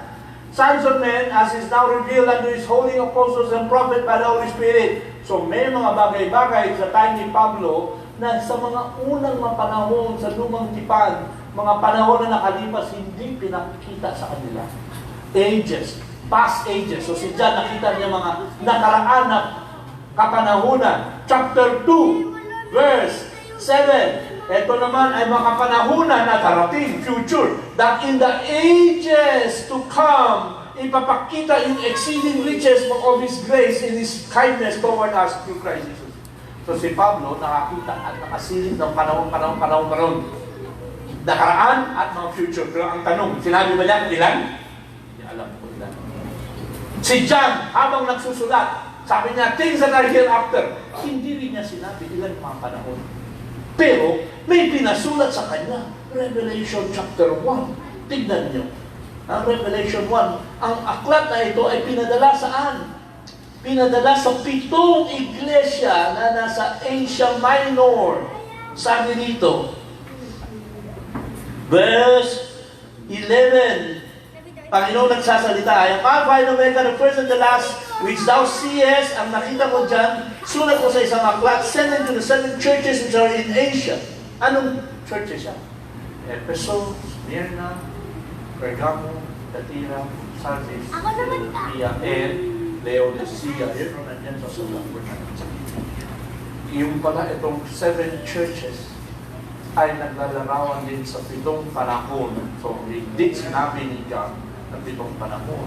Pero dito sa huling araw, dahil mayroong pinadala ang Diyos sa atin isang propeta, nakita niya ang lahat ng panahon na nakalipas. Dinugtong niya yung sinabi ni Pablo, mga panahonan na hindi niya alam kung ilan. Si John naman nagsulat sa 7 churches na sa Asia, 96 AD, 7 churches. Ang tanong, bakit 7 lang pinasulat? Nagtataka ba tayo? Eh, daming churches na sa panahon ni John na hindi sinali dito. Tulad ng o church ng Colossae, church ng Philippo, church ng Thessalonica, church ng Romans. Ang dami pang church, pero hindi na pinasulat. Bakit itong 7 church lang?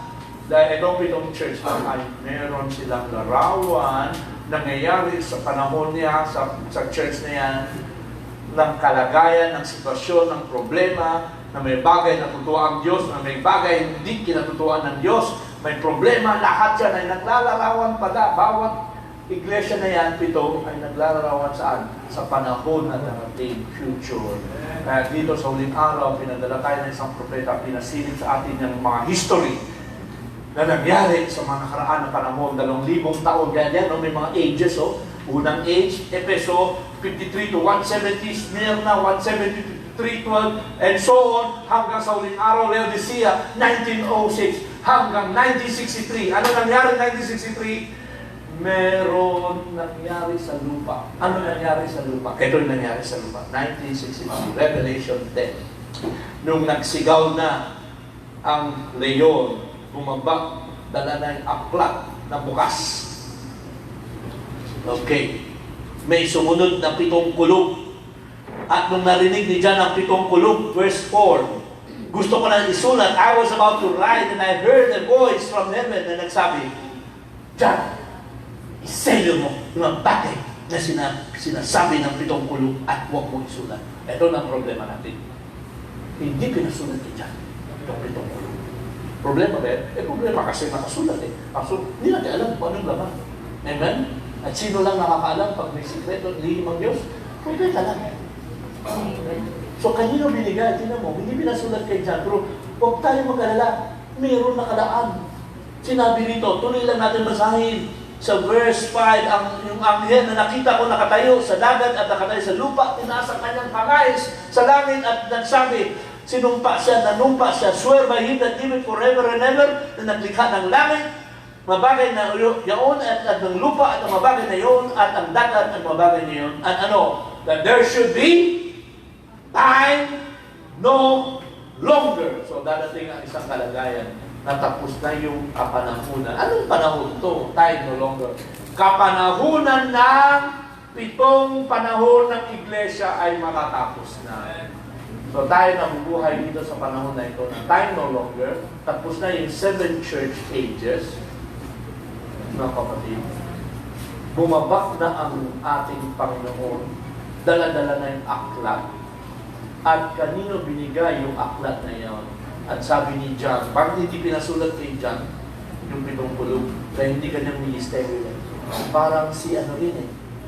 Yung nabanggit natin kanina si Pablo, hindi pinasulat kay Pablo ang paliwanag kung ano ba yung sigaw, voice of the archangel and the trump of God. Hindi kanyang ministeryo yun. Amen. Huling araw ng mensahero, isang propeta ng Diyos. Nangaral ng isang mensahe ng pamagat, rapture. Ano na pinaliwanag? Ano ba yung sigaw? Ano ba yung tinig ng archangel? At ano ba yung pangaral ng Diyos? Itong 7 kulong na ito, binigay sa atin sa pamamagitan ng isang huling araw ng mensahero. Sabi rito, kaninong araw ihahayag itong mga hiwaga na ito? Verse 7, sa araw ng tinig ng ika-7 anghel, kung siya'y mag-umpisa mag-ihip, ang hiwaga ng Diyos ay dapat matapos kung paano nahilayan sa kanyang lingkod ng propeta. Amen? So, dadating ang isang panahon na lahat ng lihim, lahat ng hiwaga ng Diyos matapos. At ito yung panahon natin. Amen? Kaya mo kaya samahan. Hindi naman sa nagyayabang. Totoo lang. Totoo, di ba? Totoo, hindi yan. Kaya mo samahan mula Genesis hanggang Apocalypse. Pakita sa inyo lahat mananawan. Lahat ng tipo, nanawan. Ang sikreto, mga hiwaga ng Diyos. Pati dito sa huling araw, itong buong aklat na ito, Apocalypse na dati takot na takot ako sa aklat na ito. Na hindi ko na-intindihan. Ngayon, paboritong aklat.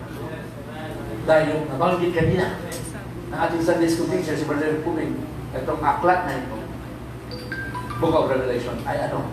Ito yung love letter ni Kristo sa kanyang nobya. Amen? Ano naalala niyo? Kayo mga brothers, so nagdiligawan kayo, mga young people, alala ko yun eh. Sulat-sulat ka ng love letter. Sa mga love letter, minsan may mga bagay na hindi mo talaga sinasabi kung ano yung talaga. Yung iba nakabasa, hindi maintindihan. Amen? Sabi niya, alam mo mahal, nung nandun tayo sa aham, tapos nakita tayo sa aham, ay pala aham, hindi ko maintindihan. Pero yung nakabasa, alam na yun, naalala na lahat. Ito, love letter ni Kristo sa atin, pala yan.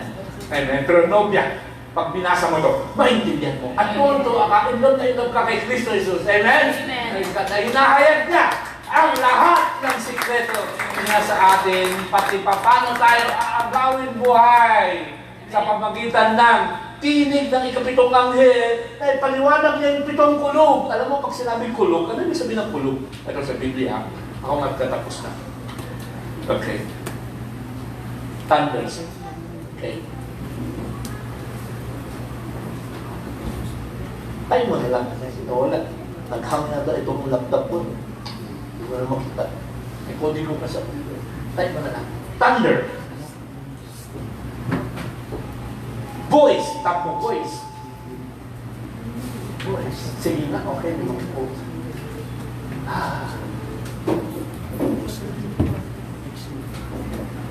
Meron ka bang arm kagaya ng Diyos? O pwede ka bang magkulog kagaya ng tinig na may kasamang kagaya ng tinig niya? Next quote, next verse. Ang tinig ng iyong kulong ay nasa langit at ang mga lightning makidlat ay nagsindi ng liwanag sa buong mundo at ang lupa ay nagyanig. Okay, tinig. Okay, next quote. Okay, sa iyong rebuke lahat ng tinig para ay ang ng iyong kulong ay nagsialis. Sige, next quote. Narinig ko ang tinig mula sa langit, tinig ng maraming tubig, tinig ng dakilang anghel, at tinig ng harpers. Okay, madala, I need to look for that verse. Voice. Ano ko ba? Lagyan mo kaya ng S. Thunders. O, thunder. Meron ba? S. Hindi na, tatlo. Ayan. Bago magsalita ang Diyos, Tatay ni Moses, andyan ang thunders, lightning, and voice ng trumpet. Napakalakas. Sige, next quote. Tingnan natin kung meron ba. I'm looking for a verse. Paginitan ko. Sige. Ayan na. Tinig ng Diyos yung thunders eh. Naalala nun, nagsalita. Sige nga. I will have heard. Thunder. Wala. Heard, mali ang spelling mo ng heard. Yan, dila, yan. Mga tao ay nakarinig nung nagsasalita ang Panginoon sa verse, akin mo konti. Verse 28, sabi ng Panginoon, Father, glorify thy name. Tapos dumating mula sa tinig, mula sa langit na nagsabi, Panginoon nagsalita, I have both glorified it and will glorify it again. At mga tao na sa paligid, na nakatayo, narinig nila at ang sabi nila, uy, umulog. Ang sabi ng iba, anghel nagsalita. So pag sinabi thunder, ay naglalarawan yan saan? Sa tinig ng Diyos. Lagyan mo nga thunder past tense, tapos voice. Ano ba? Okay, dalawa. Tingnan natin. Tingnan ba? Ay, ito nga. The Lord thundered mula sa langit, and the Most High uttered His voice. So, ang tingin ng Diyos ay tinulad saan? Kulog. Next quote. Next verse. Psalms. The Lord I also thundered in the heavens, and the highest gave His voice. May kalaki pa na hailstorm and coals of fire. Kaya pag sinabing thunder, tinig ng Diyos. Maliwanag? Amen. Kaya pitong kulog, yan ay pitong tinig ng Diyos. So, pag sinabi natin pito, ano yan? Kompletong tinig ng Diyos na binigay sa atin sa huling araw na ito na nagtapos ng lahat ng hiwaga ng Diyos. Amen? Amen. Kaya tayo sa huling araw ay meron isang napaka-special dito na mensahe para bigyan tayo ng pananampalataya na nakasama tayo dun sa pag-agaw, yung sikreto, to be caught up, to meet the Lord in the air. Kaya itong mensahe, nabanggit din kanina sa Sunday School, ay hindi po para sa lahat ng tao. Yung iba, pag nakarinig ng mensahe na ito, ay masyado tayo nakaupo sa ating mga sariling katwiran, mga pinaaral na nasa ating mga dating pinaglistan, religion, ay tayo magaling tayo sa katwiran, ay ang ma-reasoning. Yung iba, pasok dito, pagkatapos ng gawain, labas kapag tinatanong, ang mensahe ng inchik na yan, ay mensahe ko, marami pang bulog-bulog pinagsasalit. Ay, bilang na, hindi na bulog. Diba? May kasalan pa nga eh. Sana may kainan tayo. Maganda ba? Hindi na hindi. Bakit? Pasok dito, labas. O habang nakaupo dyan, pero ang isip niya, nasaan nagliliwaliw, kung saan, nandun sa bahay, nandun sa kapitbahay, nandun sa labada, kung saan pa problema. Hindi maintindihan. Wala maintindihan. Amen? Tayo mga anak ng Diyos na matalinong dalaga. Sa Biblia, may dalawang klaseng dalaga. Mateo 25, okay, verse 1 hanggang 6 lang. Kasi hindi na nag-overtime. Hindi ko kasalanan nag-overtime, ha? Kasi nag-overtime Sunday school natin. Nag-overtime lahat. Tuloy-tuloy na overtime lahat. Alam ko, kumukulog na yung check nyo. Narinig ko na. Hindi lang. Kaakit ko lang yata sa sunig. Then, ang kakariyan ng Diyos ay parang 10 dalaga na nagdala ng kanilang lampara upang salubungin ang nobyo, bridegroom. Ibig sabihin, may kasalan? Pero, yung 5 ay matalino, yung 5 ay magmang. Tingnan mo, ginawa ng matalino. Okay, sabi ng verse 4. Verse 3 pala. Ang mga matalino, ang mga mangmang, nagdala ng lampara, pero walang langis. Anong silbi ng lampara daw ng langis? Parang nagdala ng flashlight. Hindi mo yung battery. Wala. So itong mga magmagdala ng lampara, wala naman langis. Ano ba yung langis? Ang langis, larawan ng Espiritu Santo, bautismo ng Espiritu Santo, wala sila. Pero yung matalino, may dalang langis sa kanilang sisidlan, nakasama yung lampara, kaya Umiilaw? Pag nakakarinig ng mensahe, lumiliwanag. Tuwa ang puso niya. Sabi niya, parang naiintindihan ko yung sinasabi niya, na yan ah. Parang ako yata tinutumbok niya na, oo, ikaw yun. Ay, madali.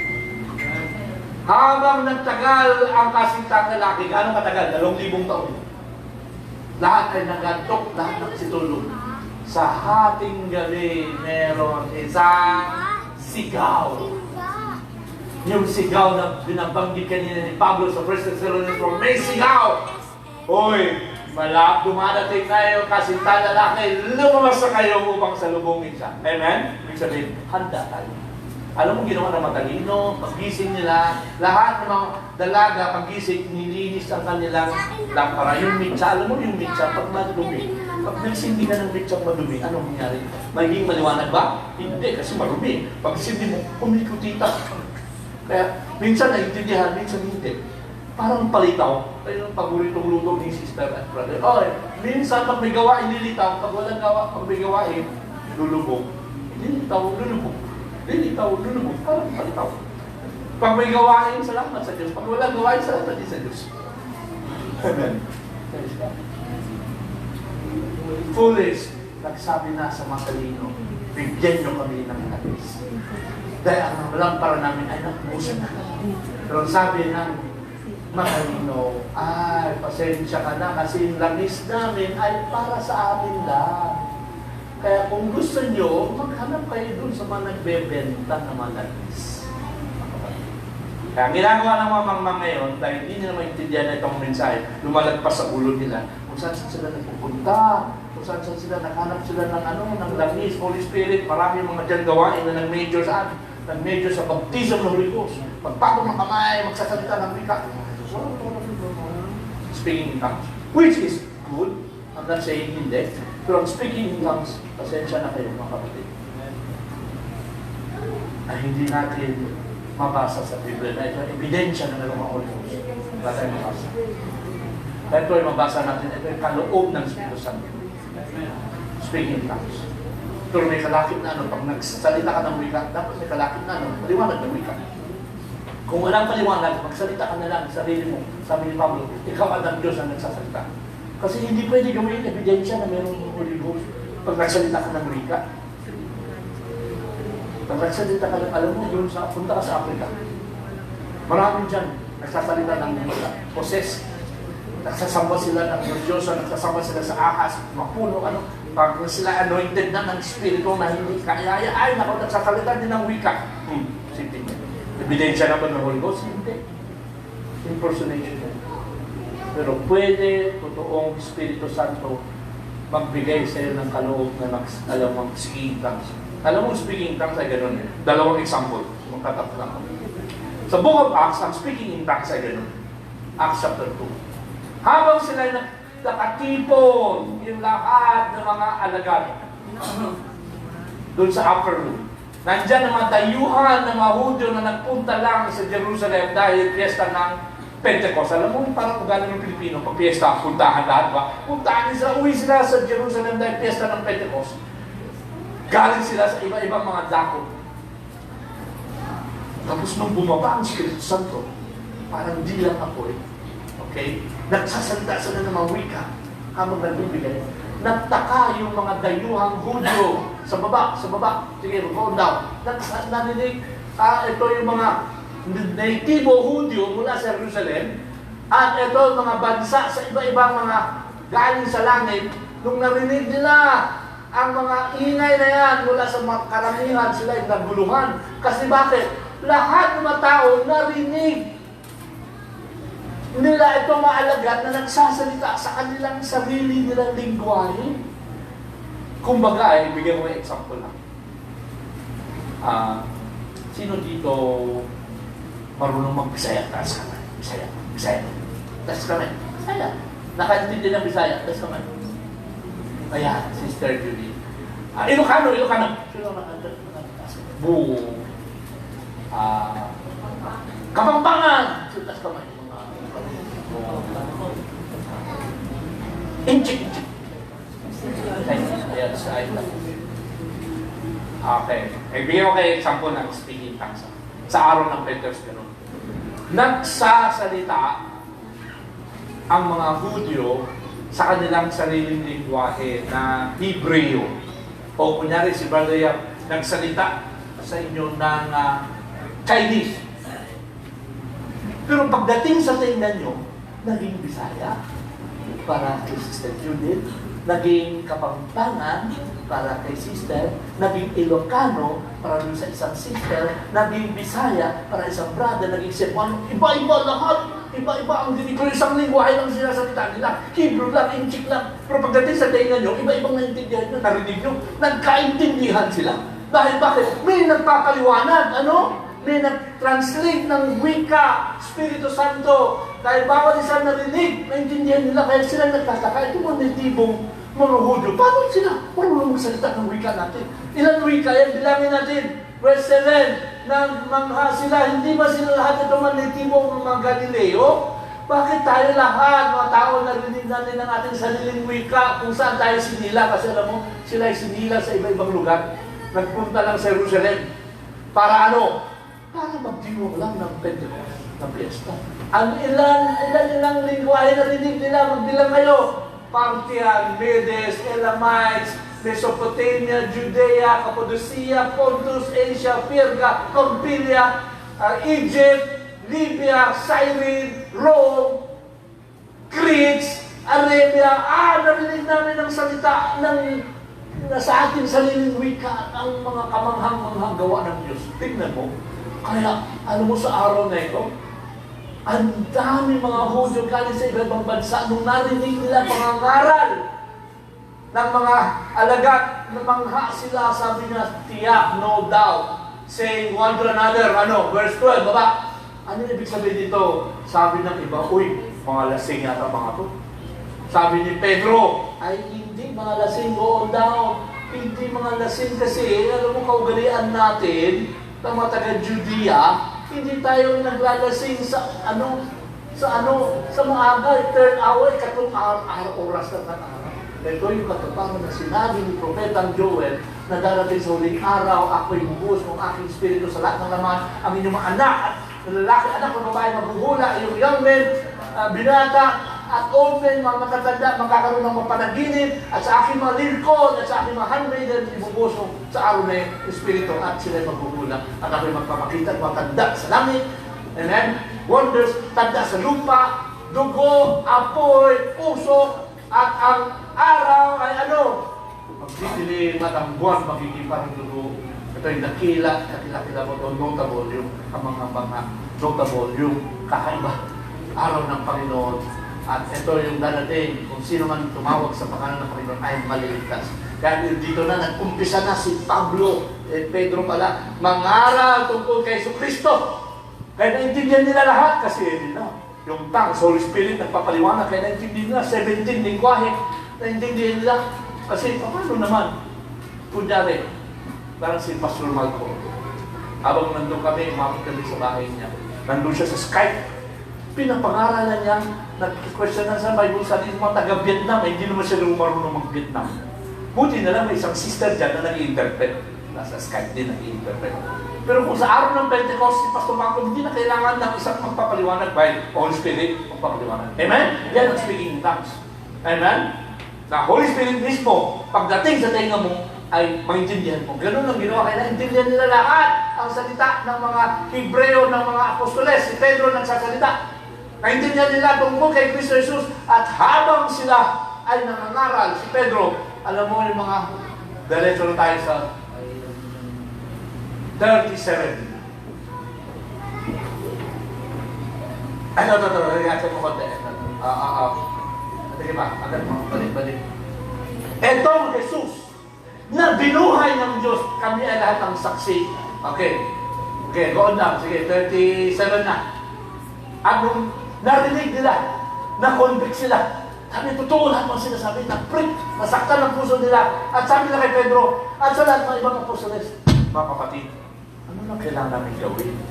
Wala naman pag-asa. Hindi mo namin kasalanan na. Hindi namin nabalitaan tungkol kay Jesus. Kasi nandun kami sa aming lupain, wala kami Kasi nung time na yun, di ba uso internet? Wala pang internet. Wala pang ano, wala pang dyan, wala pang. Kaya nila may alam na may pinako na pala isang Hudyo na ngalan Jesus. Noong nagsalita sila ng ganyan at nasaktan at nakonvict sila ng Espiritu Santo, anong sinabi ni Pedro? Mangagsisi kayo.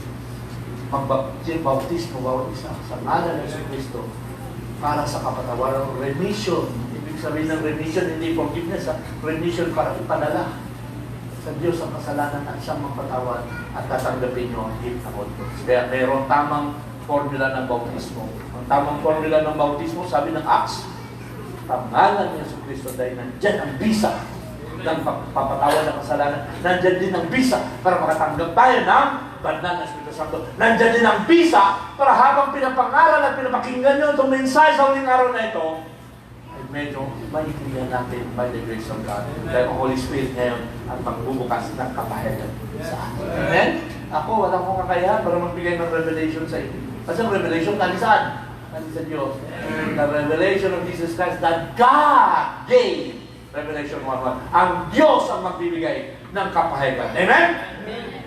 Ako, ang pwede ko lang gawin, ibahagi lang sa inyo. Yung natanggap ko, na galing sa Diyos din, na walang bayad. Kaya, bigay ko rin sa inyo, na walang bayad. Praise God. Kung tanggapin nyo, bawat isa, salamat. Pag hindi, ano man ang ginagawa? Walang pilitan dito. Biyaya lang ng Diyos tayo lahat. Amen? By the grace of God, pagpalay tayo lahat ng Diyos, tayo tumayo. Glory, glory, glory be the name of God. Hallelujah. Let us worship God in spirit and in truth. Let us sing the song, I worship Almighty God. There is none like you. Walang iba na kundi. Glory. Hallelujah. Glory. Amen. Lord. Sing the song with all your heart. Worship Him in spirit and in truth. Glory Jesus. Hallelujah.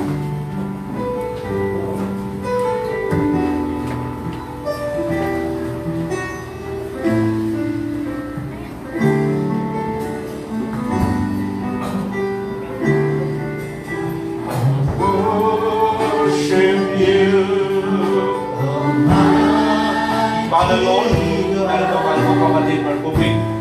Alam mo Lord, ang burden ng kanyang puso at sinadala namin sa iyong paanan, nalagat mo siya sa iyo, mga kulatan niya, lahat ng pinatakan niya ngayon, at sa buhay, anak, sa lahat, pangailangan, lahat ng burden niya, you are Jehovah Jireh, we believe you will supply.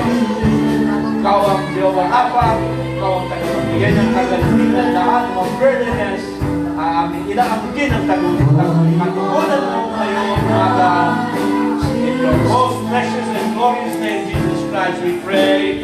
Amen and amen. Hallelujah. Father Lord, narito ang mga kapatid. Brother Dave, kanyang bunsong anak, Father, aking inadagan sa iyong paanan. Father Lord, alam mo rin ang burden niya, alam mo rin ang mga pinatagan sa mga struggles niya ngayon.